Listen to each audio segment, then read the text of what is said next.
ជំរាបសួរបងប្អូនទាំងអស់គ្នាសូមស្វាគមន៍មកកាន់ Cooking with My Mom ថ្ងៃនេះមកជួបនឹងខ្ញុំម្ដងទៀតហើយជាមួយនៅបង្អែមសុខភាពនិងសម្រស់បងប្អូនគេថាមួយមុខនេះគឺជួយសម្រស់ក្មេងជាងវ័យជួយឲ្យស្បែកស្អាតតឹងរលោងអញ្ចឹងណាមិនមែនថាយើងញ៉ាំឲ្យបានផលភ្លាមៗទេបងប្អូនអាចធ្វើញ៉ាំមួយសប្តាហ៍ម្ដងទៅពីរដងអីចឹងណាគេហៅថាបង្អែមសុខភាពនិងសម្រស់គេថារសជាតិហ្នឹងក៏ឈ្ងុយឆ្ងាញ់ហើយមានអត្ថប្រយោជន៍ច្រើនចំពោះសុខភាពរបស់យើងផងដែរហើយបើសិនជាបងប្អូនចង់ញ៉ាំយ៉ាអ៊ូថ្មីស្រស់ៗរាល់ថ្ងៃជួយដល់សុខភាពកុំភ្លេចកម្លាំងវិភ័យរបស់យើងខ្ញុំណា10ប្រអប់តែ25,000ទេបងប្អូនឥឡូវនេះយើងមករៀបចំពីបង្អែមសុខភាពរបស់យើងវិញបង្អែមសុខភាពមួយមុខនេះគេហៅថាបង្អែមផ្លែសេរីពត្រាក្រហមបងប្អូនហើយមានជាមួយនឹងផ្សិតផ្កាថ្មមានជាមួយនឹងក្របគុយទាវក្របឈៀផងដែរហើយស្លឹកតើយនឹងចំនួនពី3សន្លឹកផងដែរចឹងចំពោះសេរីបងប្អូនអាចជ្រើសរើសសេរីថ្មីណាទឹកវាមានរសជាតិផ្អែមល្អចឹងបងប្អូនលាងទឹកវាឲ្យស្អាតជាមុនសិនចិតសបកវាឲ្យអស់ហើយចឹងទៅបងប្អូនយកវាមកចិតជាដុំទូចដូចក្នុងវីដេអូនេះអញ្ចឹងបងប្អូនអរគ្នាដើម្បីឲ្យបង្អែមរបស់យើងមានរសជាតិឆ្ងាញ់ហើយងាយស្រួលញ៉ាំចំពោះពត្រាក្រហមហ្នឹងនាងខ្ញុំប្រើចំនួន6គ្រាប់បងប្អូនដាក់ទាំងមូលក៏បានចិតជាបន្ទះស្ដាងហើយយកគ្រាប់ចេញដូចជានាងខ្ញុំអញ្ចឹងក៏បានដែរបងប្អូនដាក់តិចច្រើនតាមចំណូលចិត្តអញ្ចឹងណាទាំងអស់នេះគឺជាគ្រឿងផ្សំរបស់យើងបងប្អូនអរគ្នាបងប្អូនអាចមើលក្នុងវីដេអូនេះហើយអាចទិញនៅផ្សារទំនើបបានហើយបងប្អូនអាចទិញនៅកន្លែងចាប់ហួយក៏បានដែរបងប្អូនឥឡូវនេះនាងខ្ញុំមកបង្ហាញគ្រឿងផ្សំរបស់យើងទាំងអស់តែម្ដងគឺមានផ្លែសេរីចំនួន1ផ្លែបងប្អូនហើយចំពោះផ្លែសេរីនោះយើងចិតជាចំណិតតូចៗបែបនេះហើយនេះគឺជាផ្សិតផ្កាថ្មបងប្អូនលាងទឹកវាឲ្យស្អាតច្រើនទឹកចឹងហើយចិតវាជាសរសៃទូចៗអញ្ចឹងណាបងប្អូនស្លឹកតើយចំនួន2សន្លឹកចំពោះស្ករនាងខ្ញុំប្រើស្ករអំពៅនេះចំនួន50ក្រាមមានជាមួយនឹងពត្រាក្រហម6គ្រាប់ក្របគុយទាវ1ស្លាបព្រាបាយជាមួយនឹងគ្រាប់ឈាម1ស្លាបព្រាបាយផងដែរអញ្ចឹងនាងខ្ញុំប្រើទឹក1លីត្រដែរដាំឲ្យពុះអញ្ចឹងណាបងប្អូនដាក់ស្ករសយើងចូលទៅ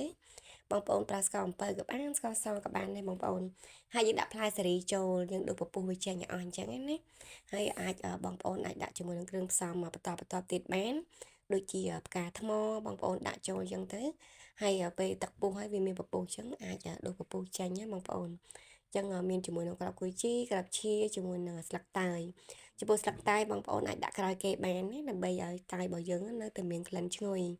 ហើយបងប្អូនដាក់ចូលចឹងមកហើយរងាស់ក្នុងភ្លើងហឹមល្មមអញ្ចឹងទៅបងប្អូនគឺថាមួយមុខនេះគឺបើសុខភាពជំនួយដល់សុខភាពយើងមែនតែនហើយក៏ជួយឲ្យស្បែករបស់យើងហ្នឹងភ្លឺថ្លាផងដែរចំពោះមុខបង្អែមមួយមុខនេះគឺយើងធ្វើអត់យូរទេបងប្អូនតែ15នាទីអីគឺបានញ៉ាំទេបងប្អូនទាំងអស់គ្នាចំពោះរសជាតិផ្អែមហ្នឹងបងប្អូនអាចដាក់ស្ករតាមចំណូលចិត្តបានណាទឹក1លីត្រនេះនាងខ្ញុំដាក់ស្ករចំនួន50ក្រាមហ្នឹងគឺថាសម្រាប់នាងខ្ញុំគឺថាផ្អែមហីបងប្អូនតែបើសិនជាបងប្អូនដែលអត់សូវញ៉ាំផ្អែមដាក់តែ25ក្រាមអីទៅផ្អែមឡំបានដោយសារតែពត្រាក្រហមយើងមានរសជាតិផ្អែមចំណែកឯផ្លែសេរីរបស់យើងនោះក៏មានរសជាតិជូរអែមផងដែរ